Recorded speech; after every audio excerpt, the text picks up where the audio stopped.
Saudara, di hari terakhir di tahun 2025 ini, Kompas Bisnis masih menjumpai Anda dan kami akan merangkum apa saja dinamika yang terjadi di pasar saham Indonesia.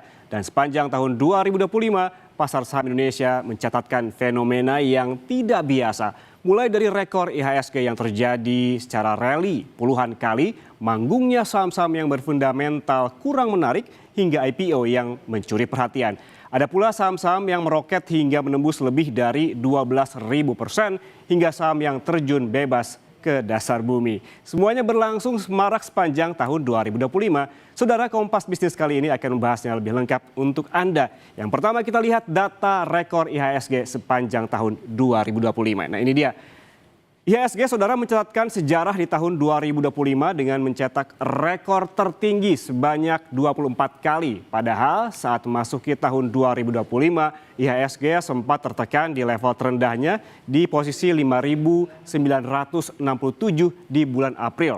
Posisi ini hampir menyamai level terendah IHSG pada 2021. Saat itu sentimen pasar terhadap rencana Amerika Serikat menerapkan tarif ekspor ke sejumlah negara termasuk Indonesia sangat menekan pasar. Bahkan IHSG mengalami trading halt saat terkoreksi 9,19% pada pembukaan perdagangan 8 April 2025. Namun setelahnya, saudara, kinerja pasar saham perlahan membaik. Bahkan IHSG mampu menyentuh rekor tertinggi pada perdagangan 14 Agustus di level 7.931. Setelah itu, IHSG seakan tidak terbendung mencetak rekor all-time high terus-menerus. Dan pada penutupan bursa di akhir tahun 2025, IHSG berada di level 8.646%. Dan naik 20,71%. Sedikit meleset dari target Menteri Keuangan Purbayayudi Sadewa di level 9.000. Gak apa-apa, ini juga sudah lumayan ya. Lalu sektor apa saja yang membuat IHSG bersinar? Kita lihat data. Nah, ini dia sektor saham paling bersinar di tahun 2025. Kalau menilik dari sektornya, saham-saham teknologi menjadi paling moncer pada tahun 2025. Ini emiten-emiten yang tergabung dalam IDX Tekno ataupun di sektor teknologi menyatakan penguatan signifikan hingga 135% selama 2025. Saham-saham seperti WIFI atau Wi-Fi, besutan konglomerat Hasim Joyo Hadikusumo melonjak hampir 700%. Kemudian ada juga DCII milik Toto Sugiri meroket 370%. Dan selain itu ada pula saham Inet yang terbang 941%. Dan juga ada CYBR yang melonjak 342%. Semua emiten ataupun saham tadi yang saya sebutkan ini ada di IDX Tekno ataupun di sektor teknologi. Kemudian sektor industri yang juga bersinar di tahun 2025 ini sebesar 110%. Ada juga infrastruktur yang naik ataupun tumbuh 82%. Ada juga yang naik ataupun bersinar di tahun 2025 adalah sektor energi sebesar 63%. Dan yang kelima ada basic material yang juga naik selama 2025 ini sebesar 61%. Dan saudara, kemudian saham mana saja yang paling moncer selama tahun 2025? Kita ke data selanjutnya. Nah, ini dia saham dengan kenaikan tertinggi di tahun 2025. Lonjakan paling ekstrim di Bursa Efek Indonesia terjadi pada emiten yang sebelah kiri saya. Ini ada UDNG. Ini yang paling tinggi milik PT Agro Bahari Nusantara yang bergerak di bidang budidaya udang faname. Ini tembus sampai 12.280%, luar biasa. Anda yang memiliki emiten ini dari awal tahun tentu sedang sumringah ya. Namun demikian lonjakan harga saham UDNG ini berbanding terbalik, saudara, dengan kinerja keuangannya yang masih rugi. Kira-kira kenapa ya? Kita bergeser ke saham yang dengan kenaikan tertinggi lainnya. Yang kedua, posisi kedua ini ada saham CBRE yang naik fantastis sebesar 5.057% dan memiliki dukungan sentimen korporasi yang lebih jelas karena adanya persetujuan penambahan modal. Sementara itu di posisi ketiga ini ada Koin atau dengan kode COIN. Ini yang melonjak 2.774%. yang menjadi sorotan setelah masuknya pemilik saham baru, yaitu adik dari Presiden Prabowo, yakni Hashim Joyo Hadikusumo. Nah, saudara, kalau tadi saham mana saja yang paling untung, selanjutnya kita ke saham mana saja yang paling ambles. Kita lihat di data berikutnya. Kita lihat ke data berikutnya, saham yang paling ambles di tahun 2025. Nah, ini dia merah semuanya. Saham yang terjun paling ekstrim terjadi pada CSMI yang turun ini minus 93% selama tahun 2025. Mengapa demikian? Karena menurut ekonom, saudara, emiten ini mendapatkan tekanan dari sisi operasional yang tidak lagi mengelola merek Texas Chicken. Anda mungkin sudah familiar dengan merek ini, begitu ada di mana-mana. Namun ini sentimen ini, CSMI tidak mengelola lagi Texas Chicken yang menjadi pertimbangan investor untuk hold atau justru cut loss begitu dan keluar dari investasi di CSMI. Hal ini menimbulkan ketidakpastian arah usaha yang ujung-ujungnya saudara kehilangan kepercayaan dari pasar. Kemudian ada juga yang ambles selanjutnya, yaitu saham dengan kode SAPX yang bergerak di sektor jasa dan juga logistik juga turut tertekan sebesar 81%. Kinerja yang tidak tumbuh sesuai ekspektasi pasar diduga jadi salah satu biang keladi yang membuat pasar melakukan penyesuaian. Dan yang ketiga yang ambles juga di tahun 2025 adalah saham Devi. Ini turun sebesar 79%. Emiten ini punya rekam jejak dalam status bermasalah dan terancam delisting. Meskipun kembali diperdagangkan, tampaknya masih kesulitan untuk memulihkan kepercayaan investor. Saudara, pemilik saham-saham ini tentunya harus banyak-banyak sabar ya, dan juga segera menentukan keputusan hold atau cut loss. Yuk kita tinggalkan dulu ini saham-saham merah, kita balik lagi ke emiten yang menghijau, utamanya yang IPO di tahun 2025 pada data berikutnya. Kita lihat. Nah, ini dia yang kembali menghijau adalah saham IPO paling cuan di tahun 2025. Selain menduduki posisi ketiga, saham dengan kenaikan tertinggi sebesar 2.774%, yaitu ada Koin. Koin ini saudara tercatat sebagai emiten IPO paling cuan nomor 1. Juga tercatat sebagai emiten IPO yang nomor 1 di tahun ini dan juga nomor 3 tadi kalau di keseluruhan sahamnya. Sementara di posisi kedua ini ada RLCO. Ini merupakan perusahaan pengolahan sarang burung walet yang cuan sebesar 680% atau lebih dari 6 kali lipat. Sementara yang ketiga ada Ratu. Ini emiten konglomerat sekaligus suami Ketua DPR RI Puan Maharani, Happy Hapsoro, yang melesat sebesar 586%. Kita lihat keempat di sini ada CDIA, saudara, bagian dari konglomerasi Prayogo Pangestu yang naik 552% sepanjang tahun 2025. Saudara, itu tadi rekapan yang terjadi di Bursa Efek Indonesia sepanjang tahun 2025 yang sudah melakukan penutupan perdagangan pada hari Selasa kemarin. Lalu sebenarnya apa saja yang membuat IHSG meroket di tahun 2025 dan mengapa ada saham dengan kenaikan harga yang ekstrim di tengah lesunya keuntungan, serta ada fenomena apa lagi sepanjang tahun 2025 di pasar saham? Kita akan bahas usai jeda. Tetaplah bersama kami di Kompas Bisnis. Anda masih bersama kami di Kompas Bisnis, saudara. Apa saja sentimen yang membuat IHSG terus meroket di semester kedua tahun 2025 dan mengapa ada saham dengan kenaikan harga yang ekstrim di tengah lesunya keuntungan dan bagaimana proyeksi pasar saham tahun depan? Kita bahas bersama CEO Advisor Provina Visindo, Praska Putrantio. Selamat pagi, Mas Praska. Selamat pagi, Mas Yan. Mas Praska, kita bahas fenomena yang luar biasa apa saja yang terjadi di pasar saham ini sepanjang tahun 2025.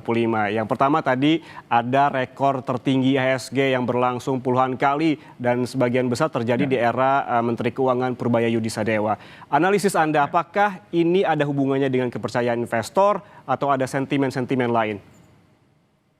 Ya, baik. Jadi memang pergerakan IHSG di sepanjang tahun 2025 ini yang akhirnya bisa dikatakan ditutup ya cukup kuat sekali, returnnya sebesar 22,13% ya. Seperti itu dengan dana asing meskipun secara kumulatif masih tercatat net sale 17,34 triliun. Namun kalau saya rekap sekitar 3 bulan terakhir ini banyak ditopang oleh dana asing yang masuk ya di kuartal 4 di sekitar pasar reguler 3 triliunan. Nah, bahkan dalam 1 bulan terakhir itu di pasar negosiasi dana asing masuk sekitar 10,72 triliun sehingga dalam 1 bulan terakhir dana asing di pasar saham kita secara total itu sekitar 11,49 triliun net buy seperti itu. Jadi artinya kita melihat bahwa tampaknya kepercayaan pasar itu mulai kembali pulih di memasuki semester 2 ditambah lagi dengan Menteri Keuangan yang baru meskipun awalnya sempat mungkin pasar sedikit apa namanya menunggu kepastian bagaimana gebrakannya, namun dengan beberapa program likuiditas yang dikucurkan dan juga berbarengan juga dengan tren suku bunga Bank Amerika Serikat, suku bunga The Fed di Amerika Serikat yang melakukan pemangkasan sekitar 3 kali, dan di tahun ini pun juga kita lihat sepanjang perjalanan 2025 BI 7 days repo rate juga dipangkas sebanyak 5 kali dari level 6% di 2024 hingga sekarang di level 4,75%. Artinya itu yang juga turut mendorong atau menjadi stimulus di pasar saham yang akhirnya mengalami all time high sekitar 24 kali di tahun 2025 ini dan tembus di level 8.700-an nih. Hmm. Tertinggi ya saat itu 8.760-an kira-kira seperti itu. Oke, berarti ada kepercayaan yang membaik di semester 2, kemudian dana asingnya juga mulai perlahan masuk, dan ada sentimen secara global juga yang mempengaruhi rally rekor all time high-nya IHSG di tahun 2025 ini. Kemudian kalau kita ngomong soal sektor nih Mas Praska, Kompas Bisnis tadi mencatatkan bahwa teknologi jadi sektor yang paling bersinar. Apakah Anda melihat ada pergeseran sektor yang paling bersinar dibanding tahun lalu?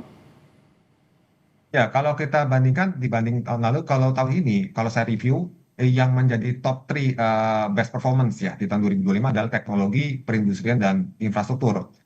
Sementara kalau kita bicara di tahun 2024, itu pergerakan secara sektor tertingginya ditempati oleh sektor energi, properti, dan kesehatan. Tentu saja ada pergeseran di sini rotasi sektor. Nah, kalau kita akan melihat kembali pada perjalanan di 2025, sektor apa namanya tadi yang saya sebut sebagai sektor teknologi perindustrian ini banyak ditopang oleh saham-saham teknologi, di antaranya kalau saya data yang saya miliki adalah seperti DCII, ada MLPT, dan juga ada MTEK Buka ya kan. Hmm. Itu saham-saham teknologi yang mungkin kalau kita lihat di tahun 2024 tidak terlalu perform, tapi tahun 2025 ini cukup dominan seperti itu, khususnya di PT DCI Indonesia DCI. Nah, ini yang cukup mendongkrak dari sektor teknologi. Di samping itu, untuk saham dari sektor infrastruktur, kita melihat di sini ada Arco, ada Mora, ada Link, ya kan, Excel dan Telkom yang juga kembali bangkit dari tren bearish, itu juga turut menopang penguatan dari sektor apa namanya infrastruktur. Sementara kalau dari sektor perindustrian, kita melihat di sini ada saham Astra dan UNTR ya dengan market cap tentu saja besar. Astra di sini tercatat menguatnya cukup signifikan sekitar 36% sepanjang satu Hmm. tahun 2025.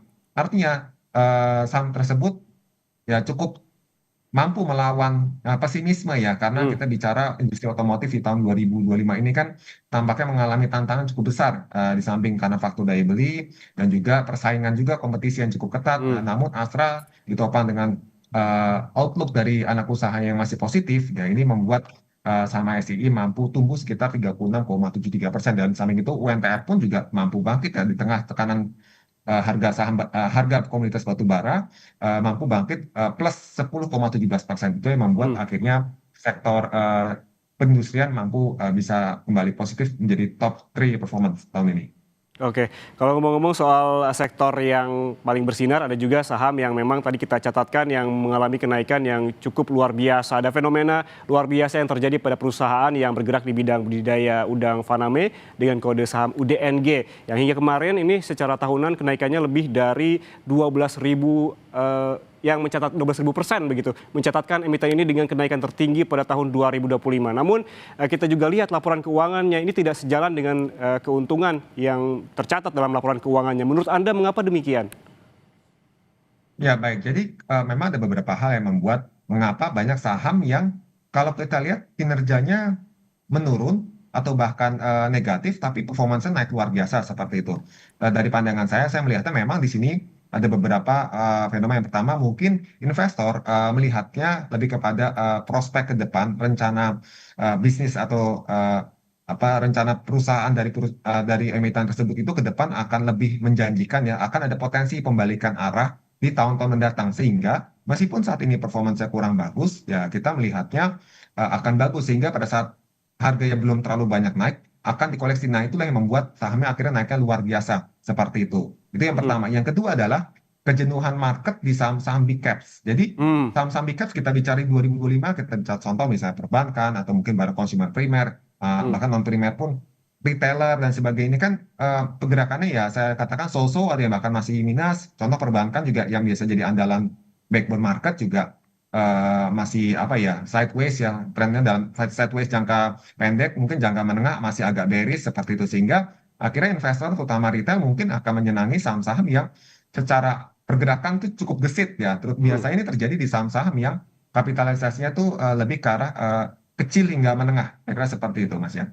Oke, berarti banyak juga investor yang berspekulasi di sini kalau kita melihat Ya. secara fundamental kan memang kurang menarik, tapi naiknya terus-menerus rally begitu. Ini juga yang saya catatkan, ini saham dengan kenaikan tertinggi ada juga CBRE dan juga Koin. Salah satu saham IPO yang mencuri perhatian adalah Koin milik Hashim Joy Ya. Hadikusumo. Nomor satu saham IPO paling cuan dan juga peringkat tiga saham dengan kenaikan tertinggi di 2025. Apakah Anda melihat Anda melihat emiten ini seperti apa? Ya, baik. Jadi kalau saya rekap memang ada top 5 itu ditempati oleh koin ya, RLCO, CDIA, Ratu, dan Fore seperti itu. Namun koin yang nomor satu ya sekitar 3.780% ya dari harga IPO ya. Kalau di sini saya rekapnya. Nah, Hmm. koin ini memang kalau secara harga saham dan performance keuangannya bisa dikatakan cukup sejalan karena dari posisi minus ya kan realisasi 2004-2025 itu mampu mencatatkan laba yang positif, artinya secara pertumbuhan naik ratusan persen seperti itu, sehingga dengan prospek yang cukup bagus juga kan bergerak di bidang jasa investasi, Mhm. alternatif investasi, maka menurut saya ini menjadi hal yang cukup positif ya di tren di tanah air ya, di mana sebenarnya berinvestasi itu sudah bukan hal yang khusus lagi tapi sudah menjadi tren umum ya, lifestyle lah kalau boleh saya katakan, sehingga Hmm. minatnya cukup besar ke sana seperti itu. Oke, kita lihat juga di grafis berikutnya saham yang paling ambles di tahun 2025, Mas Praska, ini ada CSMI, Ya. ada SAPX, dan ada juga Devik. Anda melihat tiga saham ini, analisisnya seperti apa di tahun 2025? Ya, jadi ada CSMI, SAPX, dan Devi ya. Memang di sini saham-sahamnya itu kalau saya lihat di samping tidak terlalu liquid khusus di bagian apa namanya Devi ya.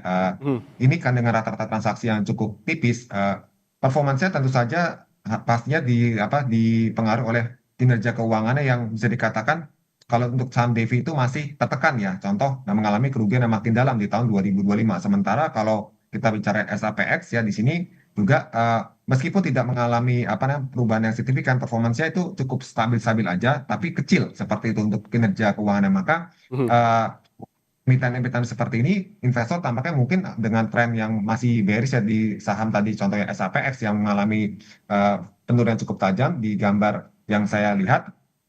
Jadi membuat investor cenderung beralih ke saham-saham lain, dan saham si siapa namanya SAPX PT Satria Hmm. Antaran Prima ini mengalami pergerakan yang cukup sideways sepanjang dari bulan Mei sampai akhir tahun ini. Artinya tidak ada peminat yang lebih besar lagi seperti itu. Oke, kita kembali lagi ke IHSG, Mas Praska. Pada April ini IHSG mengalami trading halt hingga 9,19%. Ini dampak dari sentimen pasar terhadap rencana Amerika Serikat menerapkan tarif ekspor ke sejumlah negara waktu itu. Apakah hal semacam ini masih berpotensi terjadi di tahun depan ataupun di tahun 2026? Ya, jadi kalau apa namanya efek dari kemarin perang dagang itu kan cukup luar biasa ya, bahkan membuat kalau saya lihat dari sisi indikator makro, kurs kita tuh sempat melonjak sentuh 17.000 seperti di bulan Maret ya, kuartal satu, akhir kuartal satu, sekaligus membuat indeks kita sempat mengalami koreksi ke titik terendah di level eh, dari data yang saya pantau di level 5.900-an seperti itu. Nah, ini menurut saya peluang untuk di tahun depan tentu saja sudah agak lebih minim ya. Hanya saja yang dikhawatirkan adalah sentimen geopolitik yang bisa melebar, yang mungkin membuat kekisruhan pasar ya. Karena secara apa kondisi ekonomi ini kan tampaknya semua bank sentral cenderung melakukan kebijakan yang sifatnya ekspansif ya, membuat bunga lebih rendah sehingga membuat arus dana investasi itu menjadi lebih banyak ke pasar modal. Nah, namun Hmm. ketidakpastian-pastian timbul karena geopolitik ini, terutama di masalah Cina dengan Taiwan, kita bicara Ukraina dengan Rusia, apakah bisa stabil itu rencana perdamaiannya di Timur Tengah juga. Nah, ini yang menjadi catatan atau PR penting buat investor diperhatikan di tahun 2026 nanti, seperti itu. Banyak yang harus diperhatikan di tahun 2026. Namun jika berkaca di tahun 2025 nih Mas Praska, banyak sekali yang terjadi di pasar saham Indonesia, mulai dari rally IHSG yang tidak tadi sempat kita bahas, kemudian juga ada emiten yang benar-benar naiknya sangat tinggi dan juga ada yang turun sangat rendah begitu. Proyeksi Anda di tahun depan apakah IHSG masih akan berpotensi mencetak rekor all time high yang rally seperti di tahun ini, dan sektor apa yang kemungkinan akan bersinar? Tadi kita sempat membahas 3 sektor paling tidak yang bersinar di tahun ini. Bagaimana dengan di tahun depan? Ya, jadi kalau untuk tahun depan kita melihat indeks itu masih berpotensi tumbuh ya. Hanya saja catatan saya rawan koreksi jangka pendek dulu. Karena indeks kita itu sudah cukup kencang kenaikannya all time high dan secara teknikal pun sudah banyak menunjukkan indikator jenuh beli sebenarnya. Nah, sehingga di tengah kondisi laporan keuangan yang bisa dikatakan sudah sesuai ekspektasi beberapa emiten ya kan, ada yang memang membaik, ada juga yang memang sudah jelek ya kan. Harapan tahun depan itu bisa lebih baik lagi, tapi karena harga sudah di price in, maka tahun depan itu lebih rawan kepada fase distribusi menurut saya di kuartal 1 hingga 2. Sehingga rawan koreksi di tengah lagi, meskipun The Fed akan diproyeksikan berita terbaru itu memangkas suku bunga lagi tahun depan, tapi tampaknya pasar sudah apa ya, bisa dikatakan merespon lebih dini, dan tahun depan itu begitu nanti dipangkas suku bunganya, pasar akan cenderung mengalami koreksi. Nah, secara sektor mungkin saya melihatnya di tahun depan itu yang masih menarik adalah sektor dari komoditas pertambangan logam seperti itu yang pertama. Kemudian dari sektor perbankan. Nah, sementara terakhir mengikuti adalah sektor properti. Mhm, Nah, mhm. di mana sektor perbankan properti ini fokusnya lebih ke jangka panjang ya. Sementara kalau untuk sektor pertambangan logam ya ini menurut saya lebih ke jangka pendek menengah, kira-kira Oke, seperti itu. oke, menarik. Dan Tadi kemudian ada di tengah-tengahnya Mas sektor Praska, retail. Ya. menarik tadi Mas Praska menyebutkan bahwa komoditas perbankan begitu, termasuk sektor yang kemungkinan juga akan bersinar di tahun depan. Mengapa demikian? Mengingat di tahun 2025 ini perbankan termasuk yang redup, kalah dengan emiten-emiten terutama yang konglomerasi. Ya, jadi kalau dari pandangan saya memang meskipun perbankan kan bisa dikatakan kalah di tahun ini, tapi untuk tren di tahun depan saya melihatnya perbaikan kondisi ekonomi yang saya lihat secara data-data ya, kita bicara indeks PMI kita sudah kembali naik ke atas 50 ya kan, keyakinan konsumen kita naik, pertumbuhan kredit meskipun agak sedikit melambat ya, terakhir kan ke 7,74%. Namun tampaknya di sini realisasi performance bank di tahun depan tuh bisa berpulang lebih baik seiring dengan stabilnya ekonomi ya, di dalam negeri seperti itu. Nah, ini yang membuat saya yakin kenapa perbankan tahun ini tuh belum terlalu banyak direspon karena eh, tampaknya investor membutuh pembuktian dulu dengan likuiditas yang diberikan lebih melimpah, suntikan apa namanya insentif ke ekonomi lewat tadi ya kucuran likuiditas itu, apakah ekonomi mampu bergerak tidak bertahan atau tidak. Apalagi nanti kalau kita lihat bagaimana pertumbuhan ekonomi di Q4. Nah, apakah Indonesia mampu bertahan di atas 5% seperti itu? Nah, hal seperti itu kalau mampu memang terbukti di atas target, tentu saja ini menjadi kabar bagus buat sektor perbankan di tahun depan. Seperti itu. Oke, yang paling dekat yang akan kita hadapi di awal tahun adalah January Effect biasanya begitu ya Mas Praska. Ya. Menurut Anda akan seberapa besar efek dari January Effect ini terhadap pasar modal di Indonesia? Dari pandangan saya, untuk tahun ini karena indeks sudah rally ya, bahkan tertinggi kan di sekitar 8.760-an ya kurang lebihnya ya. Ini January Effect cenderung agak kecil ya peluangnya, bahkan mungkin di awal-awal minggu indeks berpotensi mengalami kenaikan. Tapi untuk full month Januari, saya melihatnya peluang nggak kecil dan bahkan cenderung rawan Hmm, profit taking. Ditambah dengan Oke. kita mungkin ya bisa dikatakan beberapa saham sudah jenuh beli sama beberapa saham konglomerasi ya. Ini yang bisa dikhawatirkan terjadi koreksi jangka pendek sekaligus menekan IHSG, kira-kira seperti itu. Oke, yang saya catat bahwa dari analisis Mas Praska tadi bahwa di tahun depan masih ada rawan koreksi, terutama di semester pertama, kemudian juga ada kemungkinan profit taking di kuartal pertama, juga memang harus dihadapi beberapa sektor-sektor yang ada pergeseran begitu yang akan bersinar di tahun depan, termasuk ada komoditas dan juga perbankan. Terima kasih CEO Advisor Profina Visindo Praska Putrantio atas waktunya bersama kami di Kompas Bisnis. Sehat selalu. Terima kasih, selamat pagi.